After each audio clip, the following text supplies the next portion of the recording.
تفضل. Thank you very much for the excellent speech. You mentioned that the outcome of the ministerial conference was negatively, there was no outcome, and that was alarming. I was wondering, like, for me, what's even more alarming is that no one complained. So I think this is even more alarming. So what's your justification of that? And where are the willing in that case? Assalamualaikum. My name is Khairi Maidin. I'm from the Malaysian Embassy. I'm the Trade Commissioner for Malaysia. So again, my ambassador send regard to Mr. Abdul Hamid and Mr. Dr. Abla. All right. So I just have questions. Right. First of all, since you're talking about hope just now, my question about simple. Since do we have hope with BRICS actually? Yeah. So that's number one.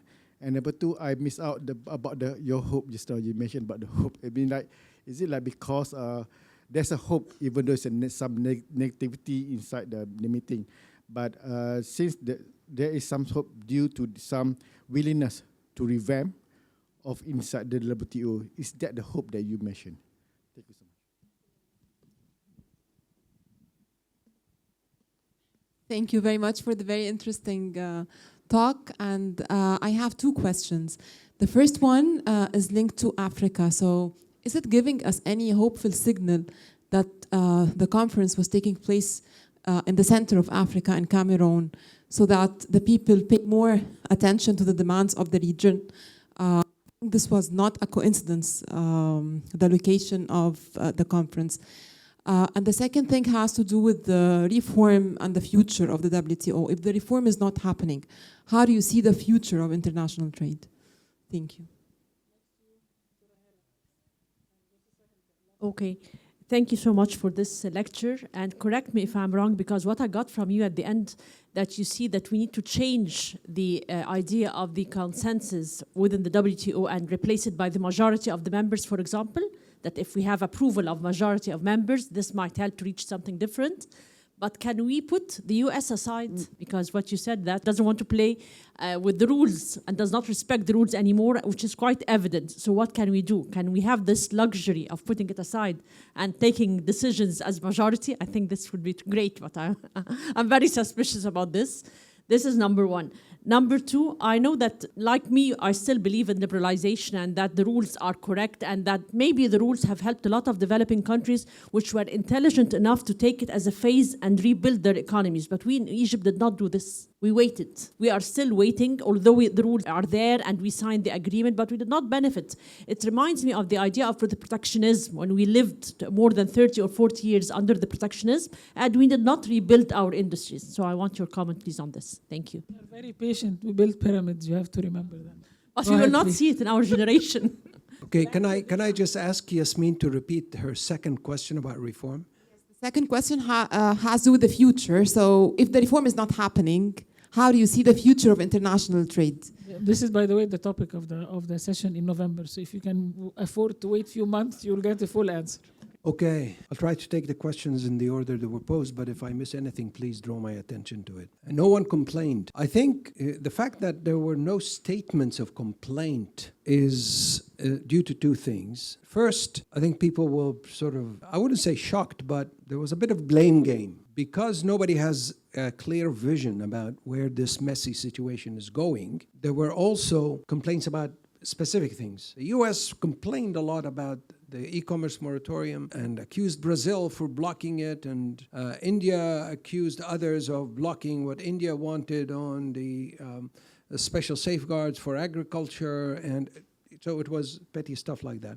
Second reason is that I think the situation that we're discussing now, we're talking here in this session, is all about discussing long-term strategic policy issues. But there are short-term political tensions, the war, which is actually consuming the bandwidth of governments and capitals, whereby this long-term vision about reforming the system, I would say, is crowded out of political attention now, because everybody's thinking short-term. The war. We all know how this war with Iran is, in a very sad way and concerning way, highlighting really the importance of keeping trade arteries open and flowing. So apart from all the other concerns about the war and what's going on and the geopolitical tensions and all the strategic concerns there, but the trade implications of this war is also causing people to stop and say, well, there is really, really a close relationship between trade and peace.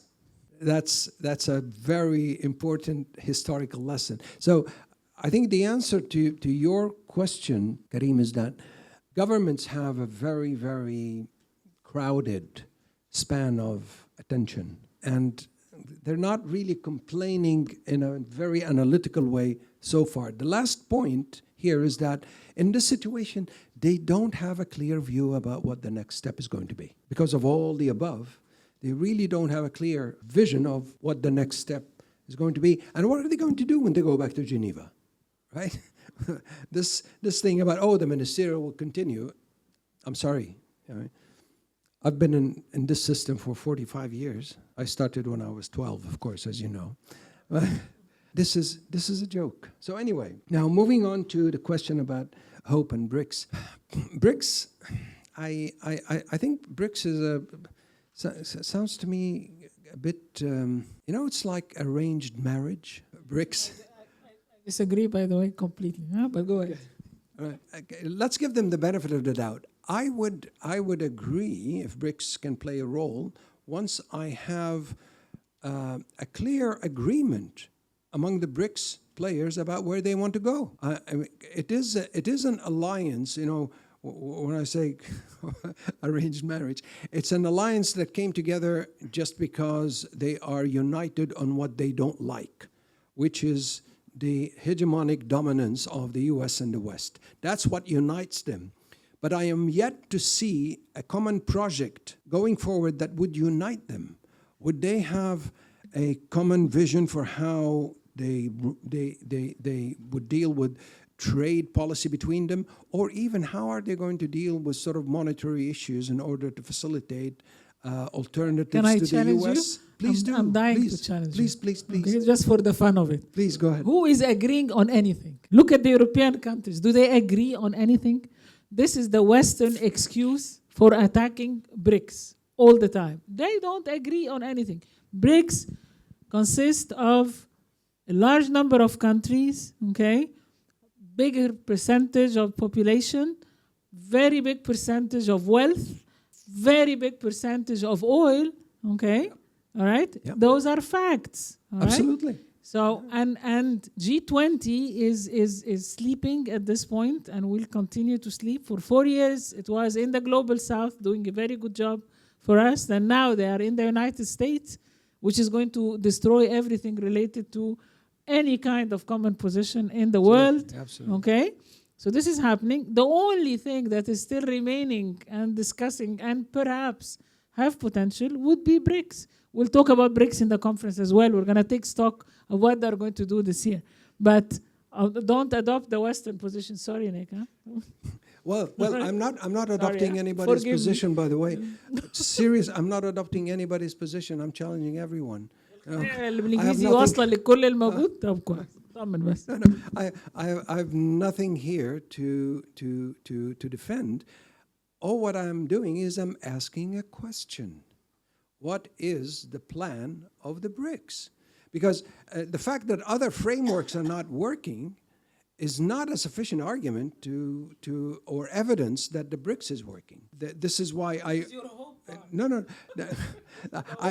there's nothing in what you said, Abla, which I disagree with. It's just I have not found the evidence yet that the BRICS actually is a workable project. Now, if you can get India and China to agree on something, well, good luck. That's the core challenge. The economic cost of the mess that we are in, I think at a certain point they're going to agree. And I think the EU is going to be strong enough and courageous enough to actually get close to these two and ignore the US until Trump disappears somehow. Well, I do have hopes regarding the EU. And Nicholas, don't take any offense. Don't listen. And don't repeat what I said, otherwise I'd deny that I was with you. I see the Europeans moving in the right direction. Let me say something about why I think of the EU here as a main player in this challenging situation. The biggest and the most important first question we need to address now is leadership. Because this system, like any system, was based on leadership. And we got used to, over the past 80 years, we got used to on the hegemonic leadership of the United States in building multilateral systems, not just in trade, but everywhere, including the UN and others. But now that's gone, and the US is not going to play that role. So we need leadership. Now, a very important part here in the complexity of leadership, and this is, I think, one of the things we discussed at the Cairo Forum, is that we will never get this hegemonic type of leadership again from anyone. No one country has the capability to play that hegemonic leadership role like the US did. So if we're hoping for leadership now, it will have to be coalition-based leadership, a group of countries. Now that coalition would need a convener, would need a coordinator.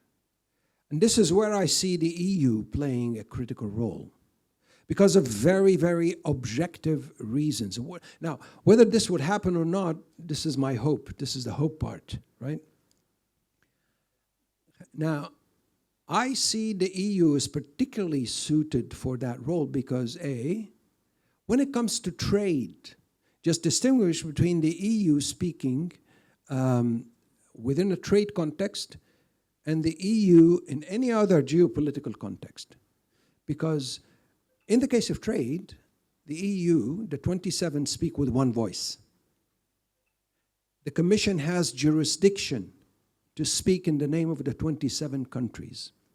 You do not have that constitutional basis for the EU to speak on behalf of the 27 countries in any other area of international cooperation.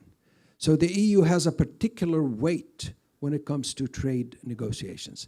Point number two, the EU has within its institutional structure the kind of expertise and intellectual brain power that would help provide the basis, the substantive basis for a negotiation going forward in collaboration with a competent secretariat. This is how the systems were built.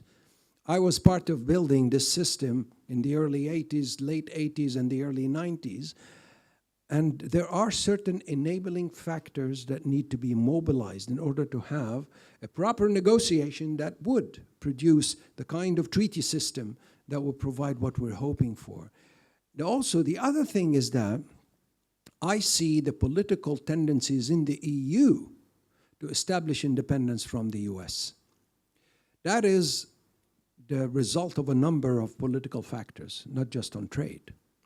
But there is that realization, not just within the EU, but also among other allies of the US. I mean, you all heard what Mark Carney, the Prime Minister of Canada, said at the World Economic Forum. I mean, we're not in a transition, we are in a rupture.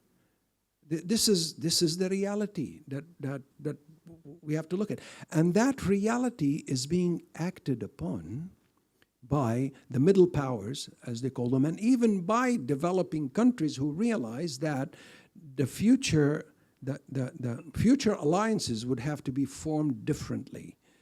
And here I'm talking about big developing countries like Brazil, like ASEAN countries, like India, still in two minds about where they want to go.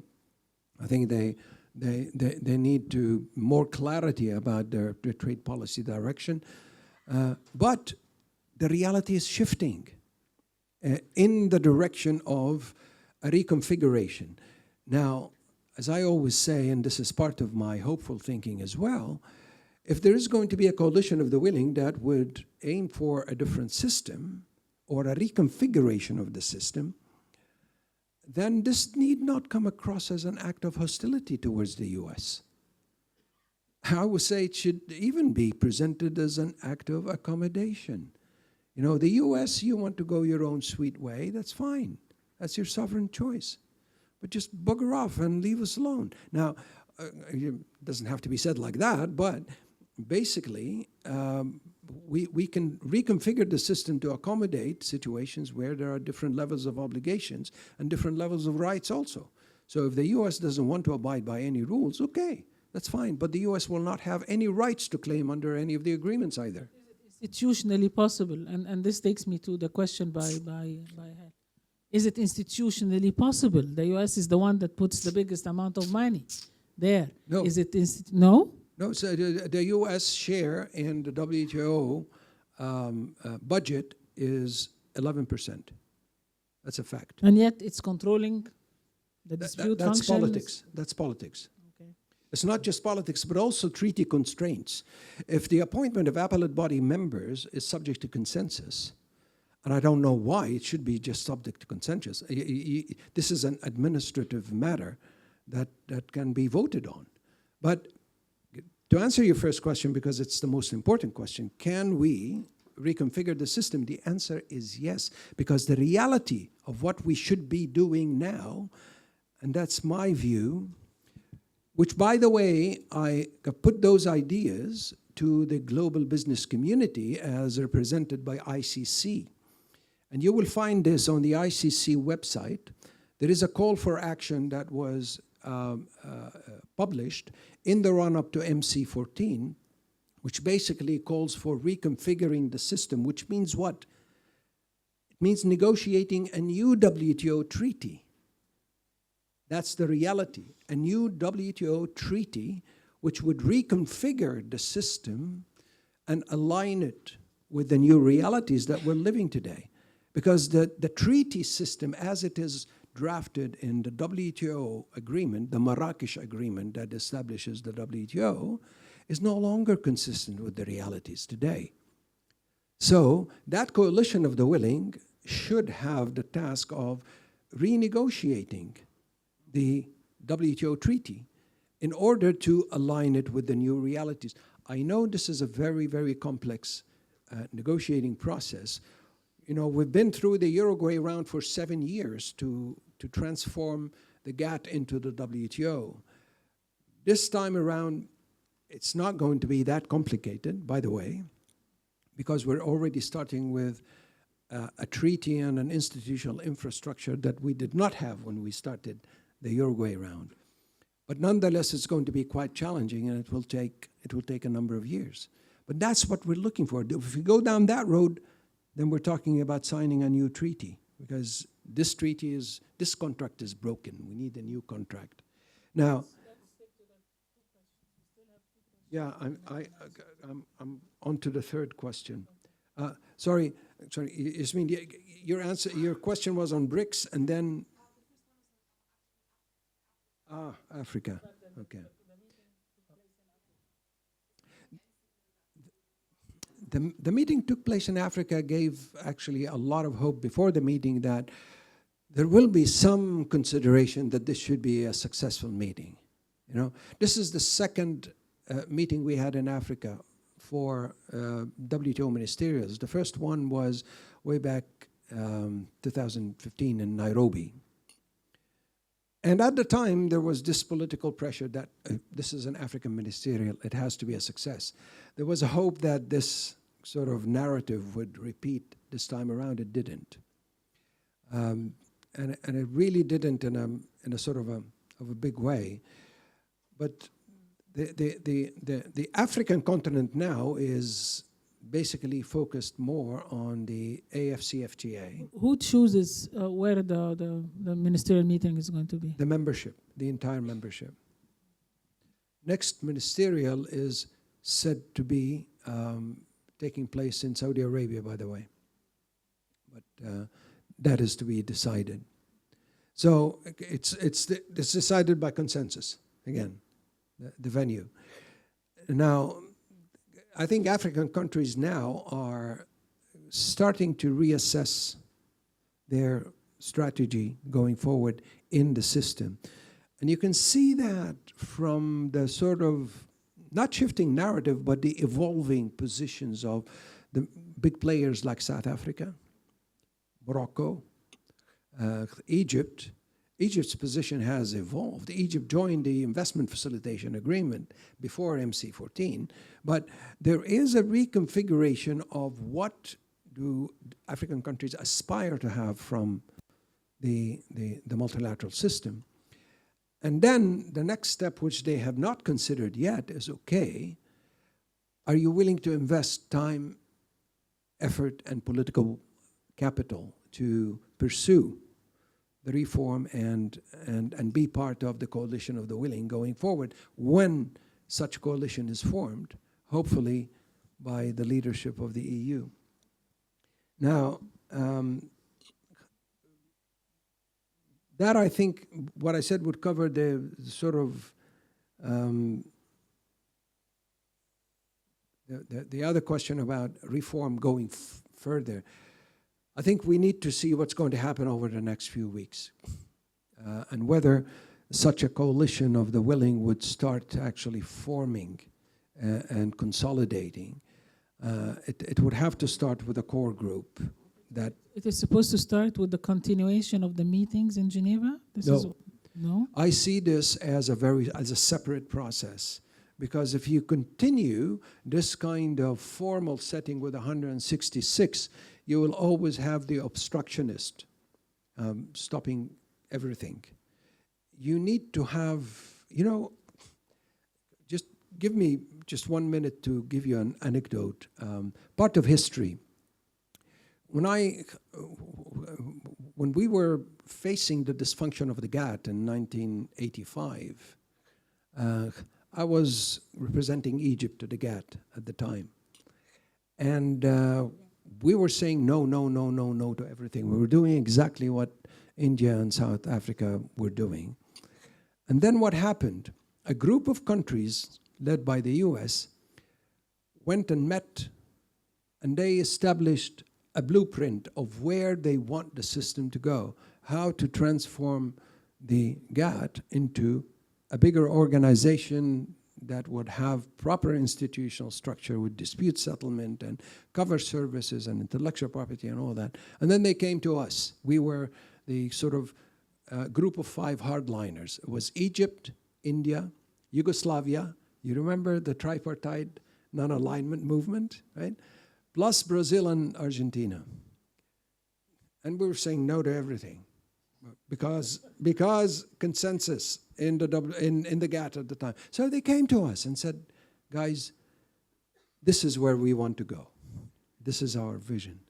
You're more than welcome to join us, right? But if you don't, well, fine, stay where you are. And that was our moment of truth. And our choice then, politically, was, do we want to be part of a system? Or do we want to sleep out in the cold, right? And that caused the shift. And we said, yes, but you have to listen to our interests. They said, of course, come. You're the ones who are not engaging. Come to the table. And that's how, the situation shifted. But my point here is that the way forward would have to first depend on leadership and putting together a vision for where this should go. A blueprint, or where do we want this to go? And then say, okay, who wants to join? And then you will get the third factor falling in place, which is the support of the private sector. Because once the private sector sees that there is a vision, there will be support projected in capitals, lobbying, critical governments to get on the bandwagon. Now, this time around, even the private sector, as I said, the paper I did for them, which is called MC14 Call for Action. You can find this on the website of the ICC. We tried there to explore those ideas about more variable geometry in the treaty system, even configuring the membership to think of more than one type of membership in the WTO, because we need to align the system with reality. All these ideas are there, but we need the coalition of the willing to start actually developing that vision.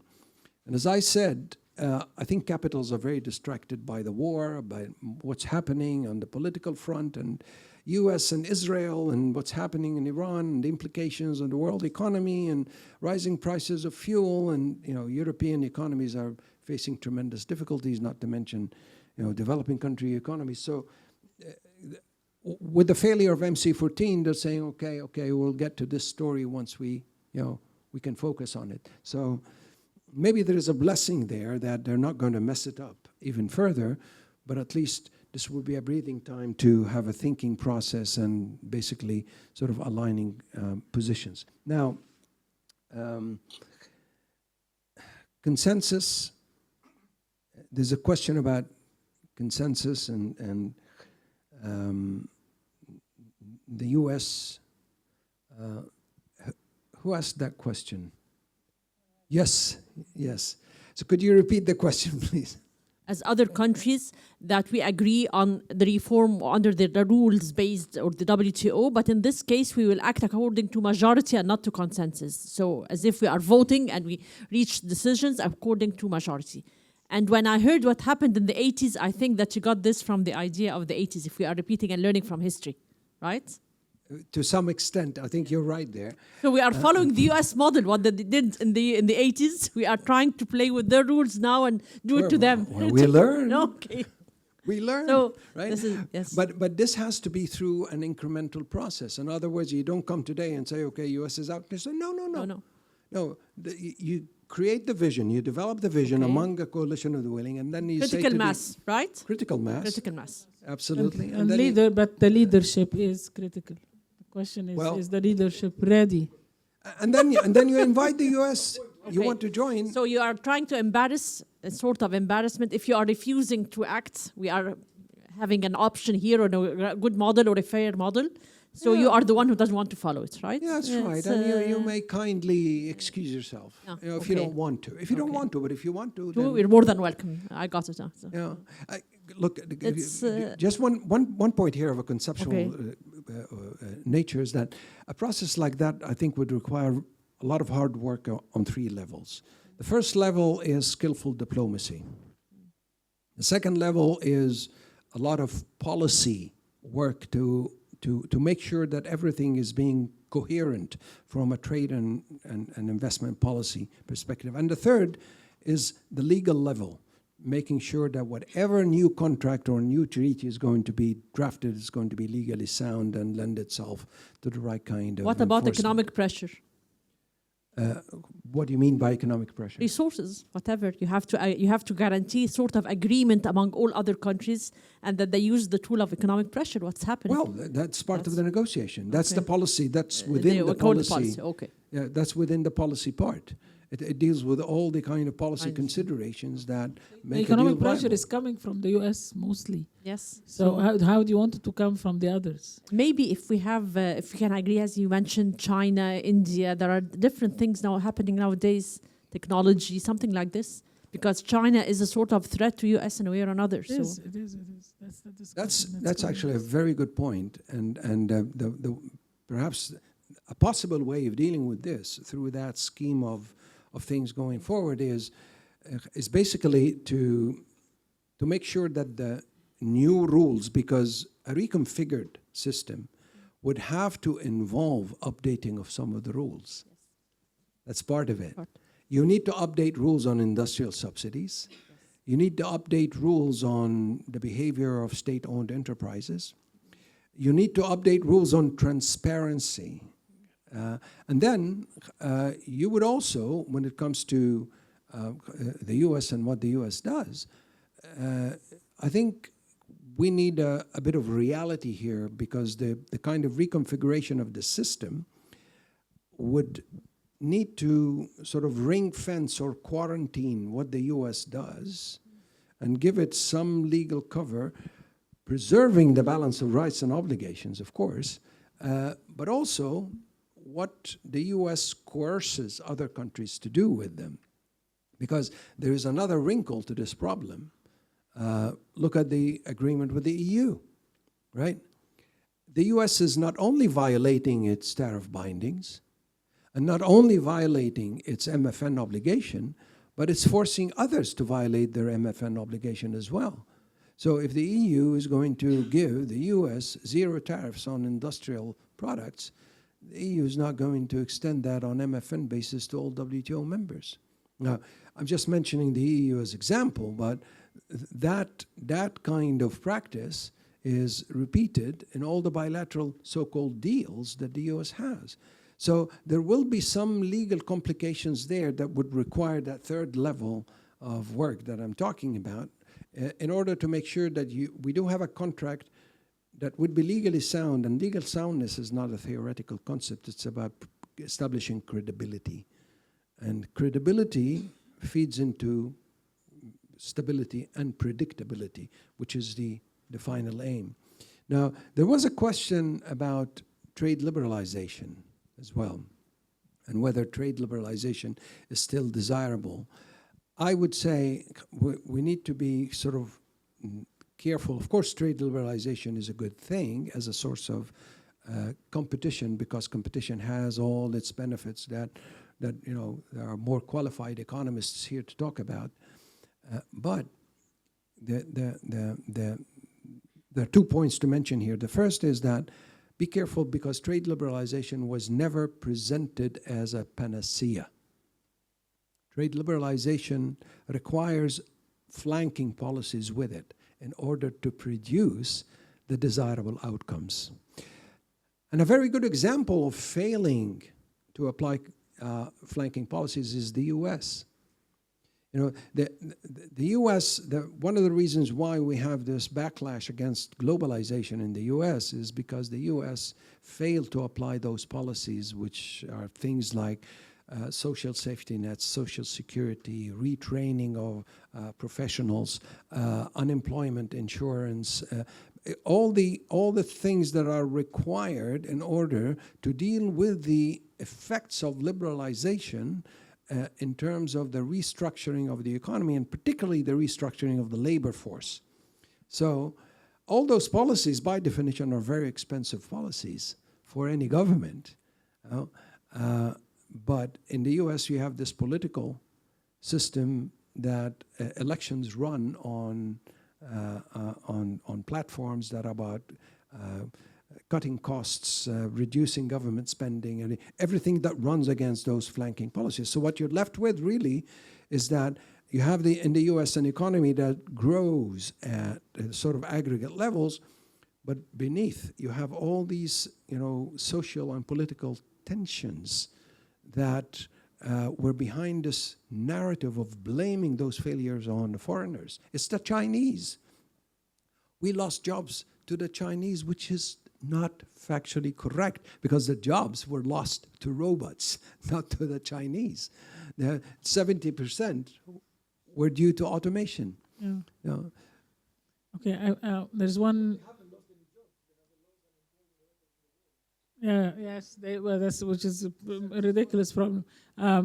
You've been very patient. Okay, I want to take this as the last question because we need to finish in 5 minutes. Please. أنا عندي سؤالين بسرعة. السؤال الأول عن نتائج أزمة الطاقة ومناقشتها في المؤتمر. يعني أنا عارف إنه برضه ما فيش حاجة طلعت، بس يعني اللي ممكن يتبني عليه فيما بعد. دي حاجة. الحاجة التانية فيما يخص إصلاح المنظمة، احنا عندنا أزمة من تولي ترامب الفترة الرئاسية الأخيرة في احترام القواعد الدولية. فأنا عارف بخبرة حضرتك الواقعية، هل في بدايل الدول ممكن تعملها؟ يعني تقريبا العالم كله بيتوجه وما بيقدرش يعمل أي حاجة أكتر أو كرد فعل للي بيحصل من الرئاسة الأمريكية.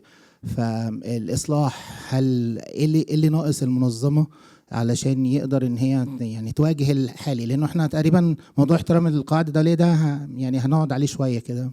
فإيه الواقعي اللي يقدر تعمله الدول بالتالي إن هي تقدر تواكب شوية كفكرة إصلاح المنظمة؟ He's asking 2 questions. First one is about energy and energy security issues, the problem that exists right now, if this was discussed at all in the ministerial meeting. And the second one about what can be done to reform the WTO with the ongoing attempts, but what can be done. I think السؤال الثاني يترد عليه إجابات كتيرة جدا. كل الكلام اللي قاله الحقيقة له علاقة بيها، فاحنا هنترجمه وهنوصله لحضرتك منى ضياء. Okay. السؤال الاولاني لو تحب بس خليني اقول حاجه صغيره. بعد بكره يوم 7 في هنا من 3 ل5 سيشن كبيره قوي على الانرجي، هيبقى فيها كلام كتير قوي. اتفضل بليز. هو الطاقة ما كانش فيه نقاش في المؤتمر الوزاري على أزمة الطاقة، وخاصة طبعا اللي هي ناتجة عن الحرب في إيران ومضيق هرموز والكلام ده كله. ما كانش موضع نقاش في المؤتمر. بالنسبة اللي ممكن يتعمل، طبعا إشارة حضرتك إن في كسر القواعد الدولية كلها، دي ظاهرة من جانب الولايات المتحدة ما هيش متعلقة بس بالمجال التجاري، دي كل حاجة ولكن نقاشنا دلوقتي هو في إطار التعاون التجاري والاتفاقيات التجارية، وهنا الأمل في إن احنا نتجنب اللي بتعمله الولايات المتحدة، بحيث ان احنا نبقي على النظام مع الدول اللي عايزة تبقى خاضعة للنظام فيما بينها. وهنا بقى التحدي اللي احنا كنا بنتكلم عليه وبنناقشه دلوقتي بالنسبة لكيفية التعامل مع الأجندة دي، من حيث ان احنا نوفر القيادة اللازمة لها والرؤية اللازمة لها والحنكة الدبلوماسية اللي لا تثير حفيظة الولايات المتحدة ان ده إجراء ضدها. والحاجة الأخيرة طبعا أن يبقى في تجمع لتحالف لكل الدول اللي عايزة تبقى خاضعة للنظام فيما بينها. وهنا بنيجي بقى للقرارات السياسية في الدول النامية زي مصر، ان احنا يبقى عندنا بوصلة، عايزين نشوف التوجه بتاعنا يبقى فين، وأي نوع من التحالفات احنا نحب ننضم لها. On the first question, energy was not discussed at all in the ministerial meeting. It was not on the agenda at all. It's caused by the war, and it was not discussed. On the second one, again, Hamid summarized in Arabic what he said before, that the US is not only not abiding by the international rules in trade, it's doing so in every aspect. And what needs to be done is actually to get together the ones who are willing to go for a new system. And Egypt, among others, needs to have a vision on what its position needs to be under such discussions. صح كده؟ أنا هوقف دلوقتي عشان نحترم الوقت بتاعنا. بشكرك جدا جدا جدا for a very very nice discussion، واستحملت التشالنجينج والضغط. اوكي، وبدعوكم انكم تحضروا بعد بكره في الايفنت بتاع رينيوبل انرجي، لانه في غايه الاهميه. فنشوفكم على خير. Thank you very much. Thank you.